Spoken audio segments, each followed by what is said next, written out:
السلام عليكم ورحمة الله وبركاته. الشما هركفوني كبجمتوتا في جالتمتوتا ilmaan Oromoo qaqqaalii dila addunyaa irratti argamtan kabajaa fi jaalalli kiyya bakkuma isin jirtanitti isin bira haa qaqqabu isiniin jechaa egaa har'as qophii tokkoon walitti deebinee jirra. Oromoo Federaalistii Koongirensii ibsa ejjannoo inni baasee qabadhee kan isiniif dhiyaadhu ta'a. Gara biraatiinis oduu gaggabaaboo kanneen waqtaawaa tahee dhimma yerootiin wal qabatee ilaalchisee jechuudha kan isin biraan ga'u ta'a. Hanga dhuma qophii kiyyaatti turtii gaarii. Ani qopheessaan qophichaa Amiin Awwalii. Hanga dhuma qophii kiyyaatti turtii gaarii. Ibsa ejjannoo Koongirensii Federaalawaa Oromoo ajjeechaa jumlaa gamsatti raawwatame ilaalchisee kenname. Godina Horra Guduruu Wallaggaa Naamuruu magaalaa Gamsaatti hagayya 24 bara 2014 akka lakkoofsa Itoophiyaa humnoonni finxaaleeyyii Amaaraa Faannoo jedhaman daangaa Oromiyaa cabsanii seenuun Oromoota nagaa 55 ol ajjeesuu fi uummata nagaa 15,000 ol ta'an buqqisuu isaanii odeeffannoo miseensota keenyaa fi eeruu miidiyaalee irraa arganne ni addeessa jedhan. Ajjechaan kun kan raawwatame haala shira siyaasaa qindaawaa fi wal hubataa ta'e fakkaata. Sababni kana jennuufis dura humnoonni nageenyaa mootummaa magaalattii gadi lakkisanii bahan itti aansuun humni hidhata Oromoo fi Oromoo of fakkeessuun naannawa san socho'uu magaalattii seenee jiraattota irraa meeshaa waraanaa guuree dhumarratti humnoonni faannoo ofiin jedhan weeraruun uummata ajjeesanii qabeenya saamanii kan qeerraa buqqisan. Shira Oromoo hidhannoo irraa hiikuun balaaf saaxilu kun kan jalqabaatii miti. Amma duras yeroo adda addaatti Shawaa Bahaa Boosatitti, Shawaa Lixaa Daannootti fi Wallagga Bahaa Giddaa Ayyaanaatti qonnaan bulaa irraa meeshaan erga guuramee booda finxaaleeyyiin daangaa cehuun uummata ittis homaa hin qabne fixuun isaanii ni yaadatama. Kaafaa'oon shira kana kan cimsee balaaleffatu yoo ta'u maatii fi firoottan namoota du'aniif gadda itti dhagahame ibsachaa jajjabina hawwaa lamuu gaaga'amni akkanaa uummata akka hin qunnamne tarkaanfiin sirreeffamaa fudhatamuu qaba jedhan. Tokko ajjechaa kana keessatti mootummaan dirqama ijoo isaa kan ta'e nagaa uummata eegsisuu kan hin bahatin ta'uu irra darbee humnoota nagaa iddoo san turan kaasuun ummaticha balaa kanaaf saaxilee jira. Uummanni keenya daangarra jiru yeroo adda addaatti weeraramaa turaniif yeroo kamittuu gaaga'amaaf saaxilamaa ta'uun isaa osoo beekamuu humna nageenyaa kaasuuf qaamni murteessi qoratame tarkaanfiin sirreeffamaa irratti fudhatamuu qaba jedhan. Lama qaamni mootummaas ta'ee humnoonni hidhatanii Oromiyaa keessa socho'an gocha qonnaan bulaa irraa meeshaa waraanaa hiikuun balaaf saaxiluu irraa akka of qusatan ni gaafanna jedhu. Sadii hidhattoonni maqaa faannoon socho'an daangaa darbuun uummata nagaa fixuun kun hammaataa dhufaa jira. Balaa gareen kun fidu hambisuuf tarkaanfiin barbaachisaa fudhachuu qaba jedhan. Afur namoota qe'eerraa buqqisaniif eegumsa gahaa akka argatan deeggarsi namoomaa atattamaan akka godhamuu fi qe'ee isaaniitti akka deebi'aniif sochiin atattamaa akka eegalamuu arra deebinee ni gaafanna jedhu. Shan doorsisa abbaan taayitaa sabqunnamtii Itoophiyaa miidiyaaleen yakka ajjechaa jumlaa kana akka hin gabaafneef ugguraaf yaalee inni balaaleffanna. Garuu fuulduras dhugaa uummata miidhamee baasanii fala barbaaduu malee ukkaamsuuf yaaluu dhaabbachuu qaba jedhan. Koongirensii Federaalawaa Oromoo Finfinnee Oromiyaa hagayya 28 bara 2014.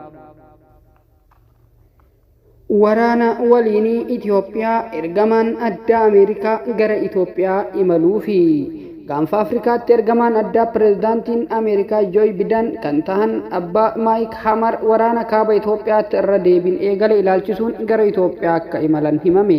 Ministeerri dhimma alaa biyyattii akka beeksisetti ambaasaaddaar Maayik Hamar dhuma torbee kanarratti imalli Itoophiyaa taasisan kaayyoon isaanii inni ijoo lola biyyattii keessa deemaa jirudha. Waxabajjii keessa hojii isaanii ergama addaa gaanfa Afrikaa kan eegalan qondaalli kun torbaanota dura Itoophiyaa dhufanii kan turan hoggaa ta'uu Finfinnee fi Maqaleetti qondaaltota mootummaa federaalaa fi hooggantoota TPLF wajjin mari'atanii jiru. Ji'a Eblaa keessa gargaarsa namoomaa dhiyeessuuf jecha dhukaasni dhaabuu walii galamee ture. Cabbuun hagayya 24 waraanni irra deebiin dhalatee iddoowwan garagaraatti lolli gaggeeffamaa jira. Humnoonni Tigraay fi mootummaan waraanaa daangaa naannoo Amaaraa godina Walloo kaabaa fi naannoo Tigraayitti baname kana eegalchiisuun wal himatu. guyyoota darbanitti lolichi naannoowwan garagaraatti babal'achuun kan himame innaa ta'u mootummaan humnoota TPLF waraana iddoowwan garagaraatti banan jechuun himata. Humnoonni Tigraay gama isaaniin iddoowwan daangaa naannoo Amaaraa irra dabalatee gama Eeltiraanis haleellan gurguddaa nurratti baname jedhanii himatu. Ergamaan addaa kun imala isaanii amma kanaan qaamoleen wal waraanan hundi dhukaasa dhaabanii marii nageenyaa akka jalqaban ergaa pirezidaantii Baayiden dabarsu jedhameera. Ibsa White House imala ergama addaa kanarratti kanneen Ameerikaan Eeltiraan deddeebitee lola kanarratti hirmaachuu TPLF Tigraay alatti haleellaa itti fufuu fi haleellaa qilleensarraa mootummaan Itoophiyaa ni balaaleffatti jedheera. Dabaluunis qaamoleen hundi lolarraa akka of qusatan dhaamuun keessattuu kanneen gargaarsi isaan barbaachisuuf dhiyeessin irra deebiin akka eegalu waamicha ni dhiyeessina. Waraana waliinii kana gama lamaaniinuu waraansa waliinii ganna lama guutuuf adeemaa jiru mariin furuuf Ameerikaa dabalatee gamtaan Afrikaa fi kaanis ji'oota 6 darban keessaa tattaaffii taasisaniin bu'aan kana jedhamu otoo hin mul'atin waraanichi akka haaraatti dhalateera. Lolichi naannoo Tigraay keessatti jalqabamuun gara naannolee ollaa Amaaraa fi Affaar kan babal'ate innaa ta'u kuma hedduutti kan lakkaa'aman lubbuu dhabuun hedduun qe'eerraa buqqa'aniiru. Miliyoonatti kan lakkaa'aman ammoo hanqina nyaataaf saaxilamuun harka namaa eeggachaa jiru jedhe. Qaala'insi jireenyaa lammiilee Itoophiyaa akkaan qoraa jiru yeroo gabaabaa keessatti wayyaa'uu akka hin dandeenye aangaa'onni mootummaa fi ogeeyyiin diinagdee himan. Tajaajilli istaatiksii Itoophiyaa gabaasa ji'a bitootessa baaseen qaala'insi gatii ji'a wal fakkaataa bara darbee wajjin yoo madaalamu dhibbeentaa 34.7 dabaluu beeksise. Qaala'insi gatii kun wantoota nyaataaf oolan kan akka kuduraa fi muduraa, midhaan dheedhii, mi'eessituu fi wantoota akka zayitaa, dhadhaa fi buna irrattis mul'achuu ibsee ture. Jiraattonni amma dura dubbatan mindaa ji'atti argatanii jiraachuun akka rakkisaa ta'etu himama. Torbaanota dura pirezidaantiin mootummaa naannoo Oromiyaa obbo Shimallis Abdiisaa walgahii hogganoota naannichaa waliin taasisan irratti dhimma qaala'insa gatii kaasanii ganaa itti fufa, hirmii baafadhaa ganaa itti fufa jechuun dubbiin dubbatan miidiyaa hawaasa gubbatti dubbii ijoo ta'ee ture. Gariin mootummaa rakkoo kana furuuf duula gochuuf uummata tasgabbeessuu osoo qabu akkamiin hirmii baafadhaa jedha jechuun yoo komatanis dhagahamee jira. Waajjirri kominikeeshinii naannichaa haasaa guutuu obbo Shimallis dhimma kaasaniin dhimma kanaan wal qabatee dubbatan fuula feesbuukii isaa gubbatti kan gadhiise yeroo ta'u, pirezidaantichi maaliif qaala'insi gatii akka itti fufu jedhan yeroo ibsan ni dhagayama. Waan sadii yoo goone qofa qaala'insi gatii to'achuu kan dandeenyu. Tokkoffaan oomisha dabaluu, halkanii fi guyyaa oomisha dabaluu irratti hojjechuu qabna. Lammaffaan sirna jireenya keenya jijjiiruu qabna. Waan nyaannu akkaataa maallaqa itti qusannuu fi waan kaan dabalatee haalli jireenyaa keenya guutumatti jijjiiramuu qaba. Sadaffaan ammoo isa baalagaatu qoxonxoxuudha.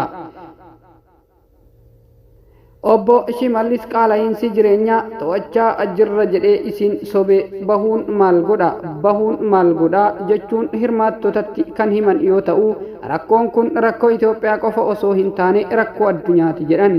Waraana Yuukireenii fi Raashiyaa wal qabate addunyaa irratti hanqinni qamadii fi daakuu mudachuun kan dubbatan aanga'aan kun wanti irratti yaaduu qabnu akkamiin saffisaan oomishnee ofii xiqqoo nyaannee kan gurgurree maallaqa argachuu dandeenya kan jechuunis ogeeyyiin diinagdee akkuma obbo Shimallis jedhan qaala'insi gatii Itoophiyaan keessa jiru yeroo gabaabaa keessatti fala argachuu danda'a jedhanii dubbachuun gowwoomsuu ta'a jedhu. Kaan ammoo mootummaan tarkaanfilee ijoo yoo fudhate dafee wayyaa'uu danda'a jedhu. Kunis sababoota ijoo rakkoo kanaa adda baasuu wajjin akka wal qabatu dubbatu. Oomishni qonnaa midhaan dheedhii kan industirii keessaa bahu kuduraaf muduraan hanga dhibbeentaa 100 dabaleera kan jedhan ogeessi diinagdee guutuu teessoo jireenya biyya kana kan itti hin ulfaanne yoo jiraate dhibbeentaa 5 hin caalu jedhu. Isaaniyyuu warra malaammaltummaa durooman, warra daldala keessatti karaa qaxxaamuraan duroomanii jechuun rakkoon gama kanaan jiru akkaan hammaachuu himu. Gubbaa ministeeraa kaasee hanga goda dafqaan bulaatti hanga jiraachuu dadhabanitti gaheera. ogeessi kun naannoleen oomishaan beekaman nagaa dhabuunii fi hariiroon biyya alaa Itoophiyaa qormaata keessa jiraachuun sababoota ijoo ta'uu dubbatu. Oomishni oomishtummaan badeera kan jedhan ogeessi kun kanaaf ammoo nageenya dhabuun sababa isa kan biraa ta'uu dubbatu. Kan lammataa hariiroon Itoophiyaa biyyoota gurguddoo addunyaa kan gargaarsa irraa argattu waliin jiru gaarii ta'uu dhabuun deeggarsa hanqisee sharafa biyya alaa dhaabsiseera jedhu. Dhimma diinagdee Itoophiyaa irratti barreessuun kan beekaman Abdul Mannaan Muhammad PhD gama isaaniin mootummaan sababoota qaala'insa diinagdeeti jedhee wanti irra deddeebiin dubbatu sababa ijoo booddeetti kan dhiibe akka ta'e himu. Akka isaan jedhanitti hanqinni oomishaa fi daldaltoota karaa qaxxaamuraan duroomuuf jecha oomisha dhoksuun qaalessuun sababa mootummaan irra deddeebiin himuu ta'uu ibsanii rakkoo inni guddaan garuu kanaa miti jedhu. Qaala'insi gatii amma jiruuf jalqaba irratti gaafatamaan mootummaadha. Ministeerri muummee Abiyyi gara aangootti erga dhufanii maallaqa maxxansuun akkaan dabale. Baankonni maallaqa kana yeroo liqeessan maallaqni gabaa keessatti baay'achaa deema. Diinagdeen keenya waraanaa fi tasgabbii dhabuu siyaasaa yeroo dhabametti maallaqni baay'achuun jireenya qaalesse jedhu. Abdul Mannaan sababni qaala'insa gatii kanaa inni guddaan maallaqni maxxanfame diinagdee biyyattii keessaa baay'achuudha jedhu. Mootummaan kana amanuu hin barbaadu malee qaala'insi gatii kanaaf sababni ijoon diinagdee keessaa maallaqni baay'ateera. Baankonni hedduu liqeessan mootummaan baankii biyyaalessaatti hedduu liqeeffateera. Jijjiiramni bulchiinsa Itoophiyaa keessatti yeroo dhufu maraa rakkoon diinagdee mudateera kan jedhan Abdul Mannaan naannolee oomishaan beekamanitti tasgabbii dhaburraa kan ka'e oomishni hanqachuun qaala'insaaf galtee ta'uu amananii mootummaan garuu diinagdeef yeroo qabbanaa'u maallaqa diinagdee keessaa socho'u xiqqeessuu mannaa itti dabaluun rakkinicha hammeessaa jiru jedhe. Guutuu teessoo PhD haala amma jiru keessatti furmaata hin qabu inni kun jala muramee iftoominaan walitti himutu nurra jira jedhu. Sirna siyaasaa, sirna hawaasummaa fi diinagdee amma jiru keessatti baatii 6 fi 9 keessatti waan afuura baafachiisuu hojjechuun hin danda'ama jedhanii yaaduun rakkisaadha. Sababa waggaa tokkoo gaditti lammiilee qaala'insa jireenyaan rakkachaa jiran bayyanachuun hin danda'amu jedhanii yaadaniif yeroo isaan Dr. Guutuun sababni isaa waan baay'ee wal xaxaadha jedhan. Obbo Shimallis Oromiyaa keessatti hanga qamadii waggaatti oomishamu miliyoona tokkoon gahuun barbaachisaa ta'uu yoo himan kun lixa Wallaggaa keessatti qofa osoo hojjetame kan milkaa'u ta'uu dubbatanii jiru. Dr. Guutuun akkuma Obbo Shimallis jedhan biyya kana keessatti oomishaa fi oomishtummaatu badee jedhanii kun kan tahe rakkoo siyaasni jedhu akkaataa amma itti qabamaa jiru kanaan immoo waggaa tokko waggaa lama keessatti waan bakkatti deebi'uu miti jedhu. Hariiroon biyyoota gurguddoo oomisha isaanii nutti gurguranii kan keenya nurraa bitan gidduu jiru sadarkaa miidhagarra hin jiru. Hariiroo kanas bakkatti deebisuun ji'a tokko, ji'a lama, ji'a sadiitti bakkatti deebisuun waan danda'amu miti jedhu.